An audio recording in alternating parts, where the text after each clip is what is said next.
Welcome back दोस्तों। पिछले video में हमने बात की थी डेड लेयर के बारे में। अगर आपने वो वीडियो नहीं देखी है तो आई बटन में जाके देखो, लेकिन इस वीडियो को पहले देख लो, समझ लो, उसके बाद उस वीडियो को देख लेना। डेड लेयर में हमने बात की थी पहले लेयर के बारे में, तो पहला लेयर हमने कर लिया था और आज हम करने वाले हैं फर्स्ट पेंटिंग, जिसको सेकेंड लेयर बोलते हैं। एंड बात एक ही है, आप वर्ड्स में कंफ्यूज मत होना, ठीक है। पहला लेयर हमने किया था, अब हम दूसरा लेयर कर रहे हैं जिसको फर्स्ट पेंटिंग भी बोलते हैं। ओके, तो आज की इस पेंटिंग में हम वॉल्यूम, कलर, वैल्यूज, ये चीजें ऐड करेंगे हमारे पहले लेयर के ऊपर, क्योंकि हमारा पहला लेयर अब ऑलरेडी सूख चुका है। एक दिन का मैंने टाइम दिया, एक दिन में पेंटिंग सूख गई और अब मैं अपना सेकंड लेयर कर रहा हूं जिसको फर्स्ट पेंटिंग कहते हैं। एंड वॉल्यूम वगैरह के ऊपर हम फोकस करेंगे, कलर्स, वैल्यूज, इन सब चीज़ों पे फोकस करेंगे। और इसमें भी जैसे मैंने पिछले वीडियो में बताया था प्री मिक्सिंग किया था, इसमें भी मैं प्री मिक्सिंग मैंने किया है, सेम कलर जो मैंने उस वीडियो में किया था। कुछ अलग अलग वेरिएशंस भी मैंने किए, बट बेसिकली जो कलर मैंने पहले वीडियो में लिए थे वही मैं आज सेकंड लेयर में ले रहा हूं और उसी तरीके से पेंट कर रहा हूं। बस मेरा अप्रोच ये है कि अब मैं थोड़ी ज़्यादा डिटेल्स, थोड़ी ज़्यादा चीज़ें अब मैं देखूंगा। ओके, और इस वीडियो को देखने के बाद आप पहला वीडियो भी देख लेना आई बटन में जाके, ताकि आपको जो मैंने इसमें बोला भी है वो चीज़ें भी क्लियर हो जाएं और उस वीडियो में जो मैंने पहले लेयर के बारे में बात की थी वो भी आपको समझ आ जाए। तो अब शुरू करते हैं हमारा सेकंड लेयर, जिसको कहते हैं फर्स्ट पेंटिंग।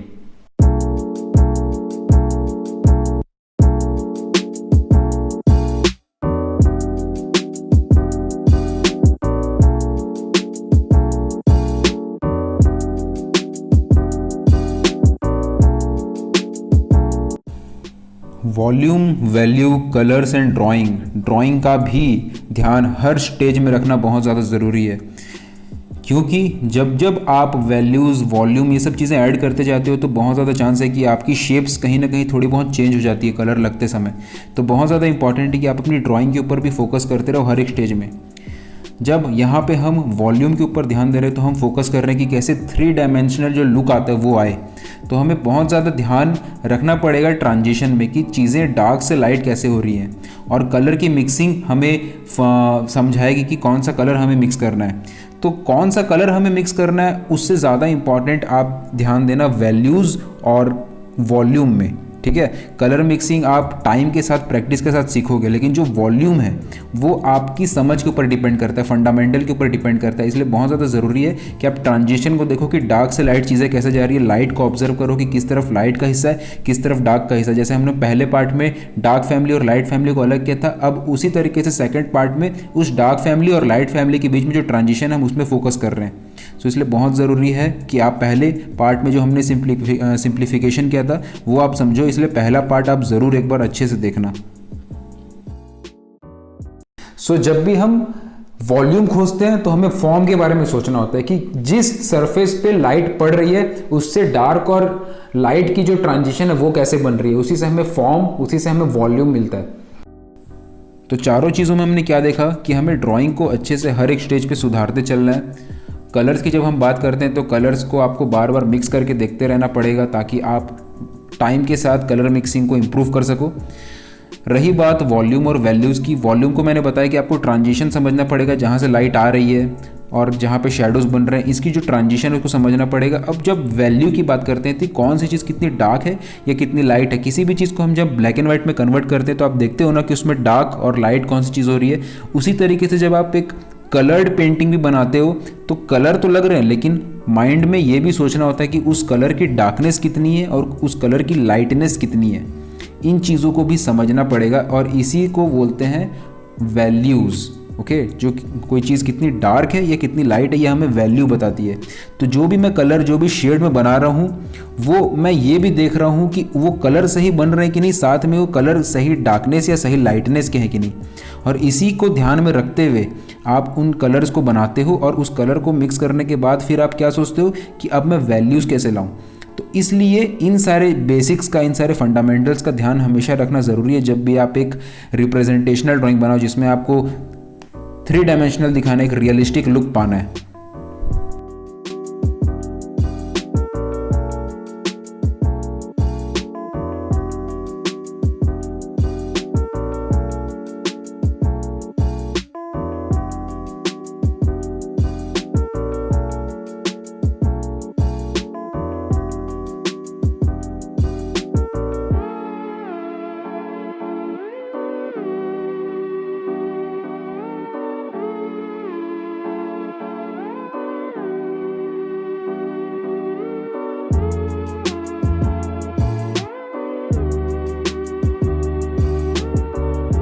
कुछ जो प्रिंसिपल बेसिक जो आर्ट की बेस है, बेसिक फंडामेंटल्स है, उनके ऊपर बस ध्यान देना होता है। बहुत ज़्यादा डिफिकल्ट नहीं है। बस इंपॉर्टेंट बात यह है कि आप जो भी चीज़ अभी देख रहे हो, सुन रहे हो, उसको आप जब तक प्रैक्टिकली करके नहीं देखोगे, ठीक है, आपने जो जो इस वीडियो में आप जान रहे हो या फिर जो भी मेरे वीडियो में आप समझते हो, उसको करके देखो।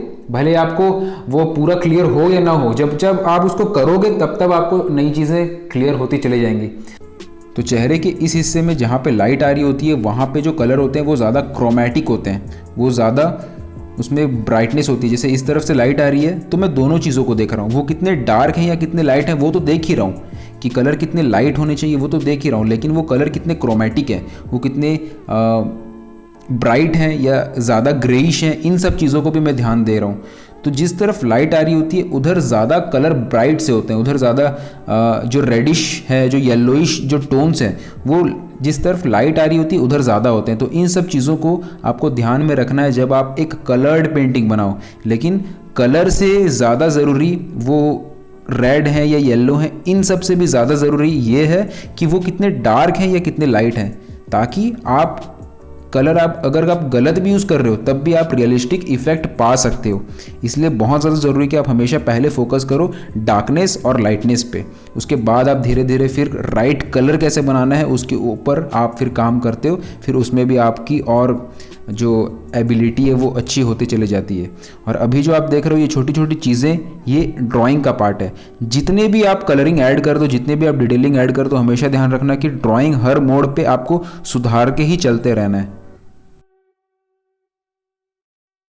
अलग अलग जगहों पे अलग अलग कलर होते हैं। जैसे किसी का डार्क कॉम्प्लेक्शन है, कोई ज़्यादा किसी का फेयर कॉम्प्लेक्शन है, तो स्किन टोन्स की जो मिक्सिंग है वो चेंज होते रहेगी।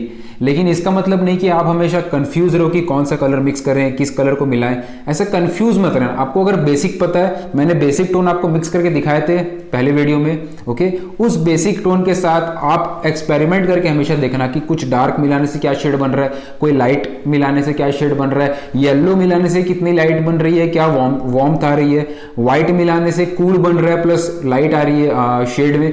ये सब चीजें एक्सपेरिमेंटेशन के बाद ही समझ आएंगी। ओके, आपने अपना पेंटिंग पैलेट लिया, इसमें आप कलर मिक्सिंग करते रहते हो, आप पेंटिंग में कलर को मिक्स करके मैच करने का ट्राई करते रहते हो। तो ये कुछ चीजें हैं, ये कुछ टिप्स हैं जो आप हमेशा करते हो अपनी कलर मिक्सिंग को इंप्रूव करने के लिए। हमेशा मिक्स करो, मैच करो, कहीं पे भी किसी भी चीज में, किसी कोई पोर्ट्रेट बना रहे हो या फिर कोई भी सब्जेक्ट स्टिल लाइफ रखे हो, मिक्स एंड मैच करो। उससे कलर मिक्सिंग का आइडिया आता है कि मुझे कब क्या कलर मिक्स करना है। ये टोटली प्रैक्टिस पे बेस्ड है। ओके, मैंने आपको बेसिक बताया, अब इसको जितना प्रैक्टिस करोगे मिक्सिंग को, आपका कलर मिक्सिंग उतना बेटर होता चला जाएगा।